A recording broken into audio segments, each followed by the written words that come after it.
আল্লাহ সুবহানাহু ওয়া তাআলা আদম আলাইহিস সালাতু ওয়াস সালামের মাধ্যমে পৃথিবীতে মানব জাতির সূচনা করেছিলেন। সেই ধারাবাহিকতা এখনও মানব জাতির সিলসিলা বা ধারা চলমান রয়েছে এবং কিয়ামত পর্যন্ত থাকবে। এর মাঝখানেই কিছু কিছু জাতিকে আল্লাহ সুবহানাহু ওয়া তাআলা গজব দিয়ে বিভিন্নভাবে শাস্তি দিয়ে তাদেরকে ধ্বংস করেছিলেন। উল্লেখযোগ্য জাতি হলো আদ জাতি। আদ জাতিকে আল্লাহ তাআলা ধ্বংস করেছিলেন। সামুদ জাতিকেও আল্লাহ সুবহানাহু ওয়া তাআলা ধ্বংস করেছিলেন। শাস্তি দিয়ে তাদেরকে শেষ করে দিয়েছেন। কিন্তু সবথেকে বেশি লাঞ্ছনাকর এবং অবমাননাকর যে শাস্তির সম্মুখীন যে জাতি হয়েছে, সেই জাতিটির নাম হলো বনী ইসরাইল। আর এরা শুধু একবার শাস্তির সম্মুখীন হয় নাই, বেশ কয়েকবার শাস্তির সম্মুখীন হয়েছে। আল্লাহ তাআলা কয়েকবার এদেরকে শাস্তি দিয়েছেন শুধু পবিত্র করবার জন্য। কিন্তু কপালে পবিত্রতা না থাকলে আসবে কোত্থেকে?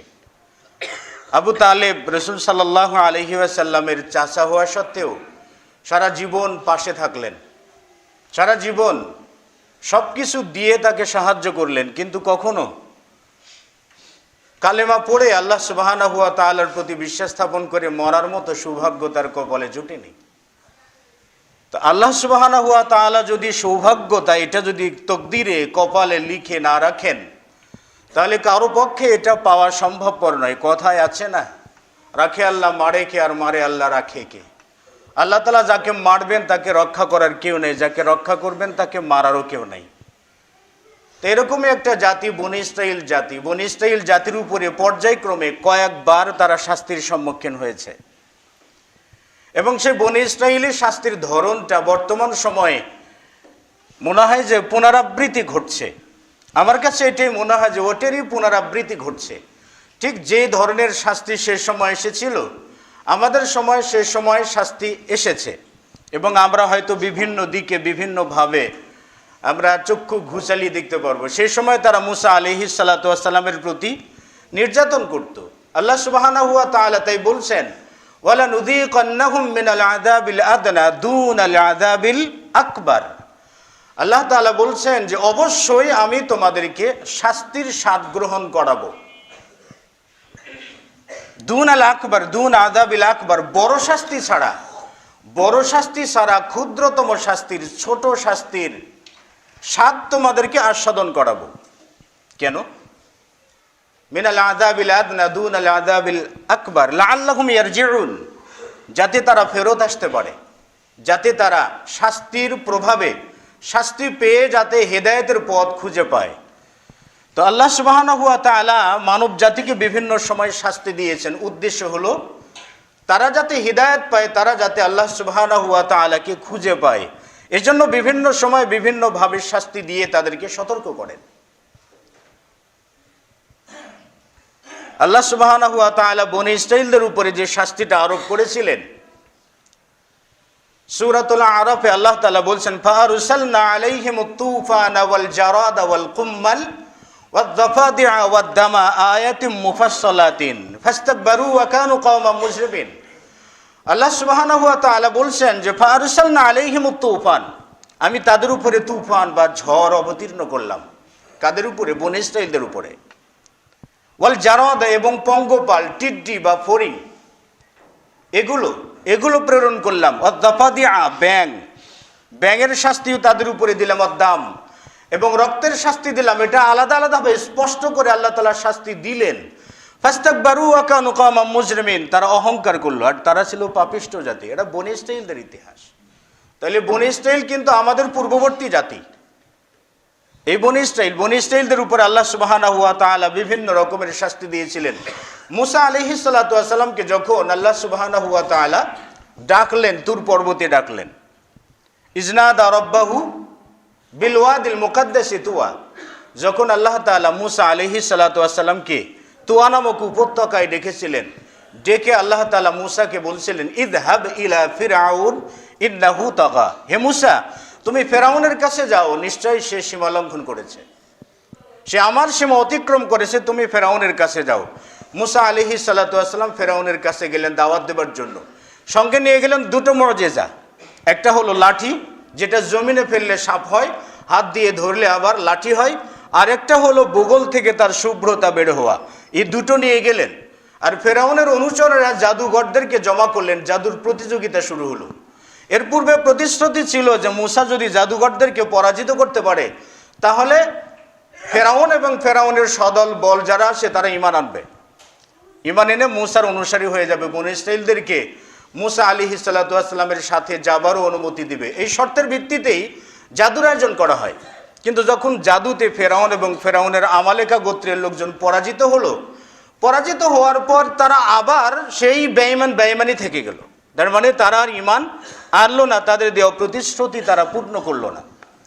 যখন প্রতিশ্রুতি পূর্ণ করলো না, যখন তারা আবার মুসা এবং মুসার অনুসারীদের উপরে অত্যাচার করা শুরু করলো, তখনই আল্লাহ তাআলা বলেন ফাআরসালনা আলাইহিমুত তুফান, আমি তাদের উপরে তুফান। আব্দুল্লাহ ইবনে আব্বাস রাদিয়াল্লাহু তাআলা আনহুমা বলছেন যে মা'না তুফানি আল মাউল কাসীর, তুফান শব্দ দ্বারা উদ্দেশ্য হলো অধিক পরিমাণের পানি বা আল মাতারুল কাসীর, মানে বেশি পরিমাণে বৃষ্টি হয়ে রাজ্য বন্যায় ডুবে গেল।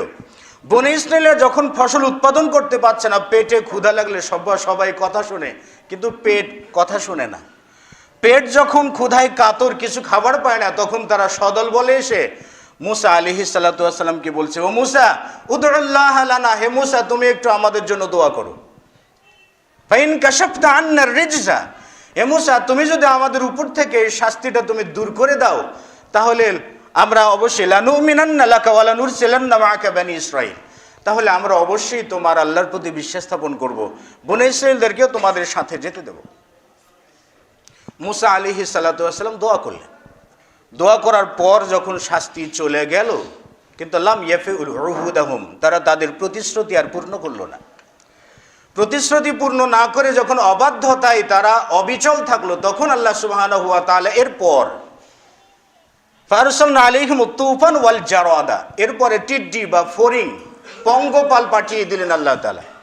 পঙ্গপাল খাওয়া জায়েজ আছে, ফড়িং খাওয়া জায়েজ আছে। রাসূল সাল্লাল্লাহু আলাইহি ওয়াসাল্লাম বলছেন এই ফড়িং সেই ফড়িং নয়। রাসূল সাল্লাল্লাহু আলাইহি ওয়াসাল্লাম বলছেন যে উহিল্লাত লানা, তোমাদের জন্য হালাল করে দেওয়া হয়েছে, তোমাদের জন্য হালাল করে দেওয়া হয়েছে দামানি ওয়া মাইতাতানি ওয়া দামানি, তোমাদের জন্য দুটি মৃত প্রাণী, দুটি মৃত বস্তু আর দুটি রক্ত তোমাদের জন্য হালাল করে দেওয়া হয়েছে। যে দুটি মৃত বস্তু হালাল করে দেওয়া হয়েছে তার মধ্যে একটি হলো ফাল জারাদু ওয়াল হুতু, একটা হলো টিড্ডি, পঙ্গপাল বা ফড়িং। এই পঙ্গপাল তোমাদের জন্য হালাল করে দেওয়া হয়েছে, আর মাছ তোমাদের জন্য হালাল করে দেওয়া হয়েছে। তার মানে পঙ্গপাল জীবিতকে জবাই করার তো প্রয়োজন নেই, ছোট প্রাণী জবাই করাও লাগবে না, মারাও যদি যায় কোথাও তো মরাটা নিয়ে এসেও খাওয়া যায় যাচ্ছে।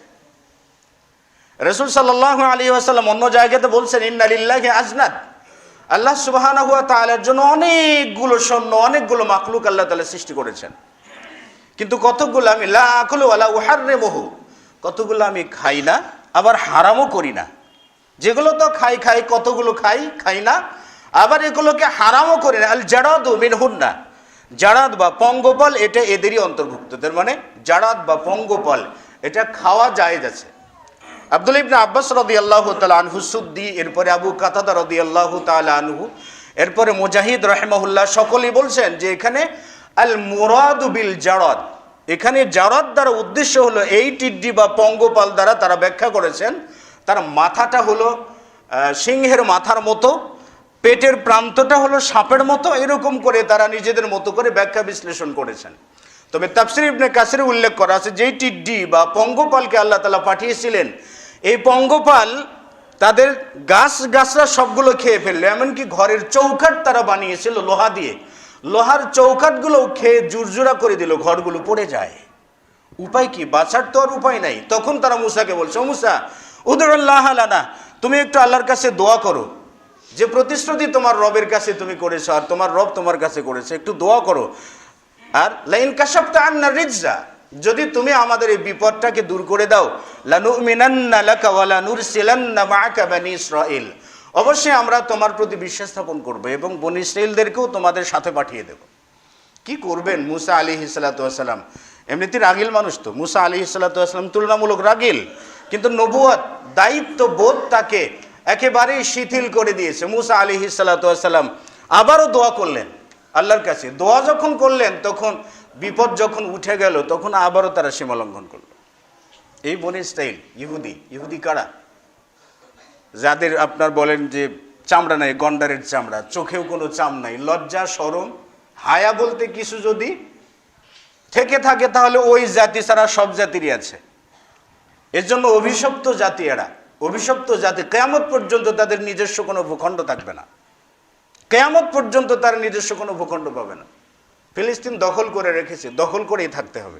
যেখানে যারা যে অবস্থায় গেছে, যেই যুগে গিয়েছে সেই যুগে তারা জবরদখল করেছে, কিন্তু অধিকার ফলাতে পারে নাই, কিয়ামত পর্যন্ত পারবে না। তো এরপরে যখন তারা সীমা লঙ্ঘন করলো তখন আল্লাহ সুবহানাহু ওয়া তাআলা তাদের কাছে পাঠালেন আলাইহিম তুফান ওয়াল জারাদ ওয়াল কুম্মাল। এরপর আল্লাহ তাআলা কুম্মাল পাঠালেন। কুম্মাল মানে উকুন, আমাদের মানে মাথায় হয়, যে মাথাগুলো অপরিষ্কার থাকে এই মাথাতে উকুন হয়, উকুন পাঠিয়ে দিলেন। হয়তো বলবেন উকুন আবার শাস্তি হয় কি করে? চাদর কাপড় যেখানে, বিছানা হাঁড়ি পাতিল তুলতে যে দেখে পাতিল ভর্তি উকুন পড়ে আছে। কাপড় ভালো কাপড় রেখেছে তার সুন্দর জায়গাতে, খুলে দেখে কাপড় নাই, সবগুলো উকুন হয়ে আছে।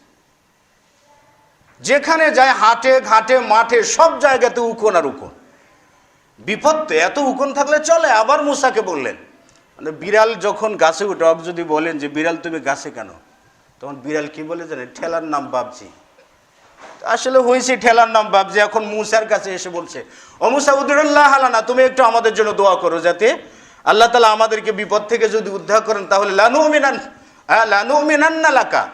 ভাষা দেখেছেন? লাটা লাম তাকি দিয়া নিশ্চয়তার জন্য বুঝায়, আবার লানুমিনান্না পরেরটা আবার নুন তাকিদ, এটাও আবার তাকিদের জন্য, মানে দৃঢ়তাপূর্ণ বাক্য প্রণয়ন করার জন্য লাম তাকিদ বা নুন তাকিদ আসে। তো লানুমিনান্না অবশ্যই নিশ্চয়ই আমরা তোমার প্রতি বিশ্বাস স্থাপন করব, আর অবশ্যই বনি ইসরাইলদেরকে তোমার সাথে যেতে দেবো, তুমি একটু দোয়া করো। মুসা আলাইহিস সালাতু ওয়াস সালাম আবারও দোয়া করলেন। কি করবে? আবার দোয়া করে যখন বিপদ উদ্ধার হয়ে গেল তখন আবার তারা সীমা লঙ্ঘন করলো। মুসা আলাইহিস সালাতু ওয়াস সালামের কাছে করা প্রতিশ্রুতি তারা ভঙ্গ করলো। এর পরবর্তী শাস্তি আল্লাহ তাআলা দিলেন ব্যাং। ব্যাং আমাদের চতুর্দিকে ব্যাং ঘাউ ঘাউ করে না? ফেরাউন একবার রাজ দরবারে বসে আছে, তাফসীর ইবনে কাসিরে উল্লেখ করা আছে, ফেরাউন একবার রাজ দরবারে বসে আছে, হঠাৎ করে চতুর্দিক থেকে বিকট আওয়াজের ব্যাঙের গঙানি শুনতে পাচ্ছে। এখন কোন দিক থেকে ব্যাঙের গঙানি তো আর থামানো যায় না, ব্যাঙ চতুর্দিক থেকে চিৎকার করছে।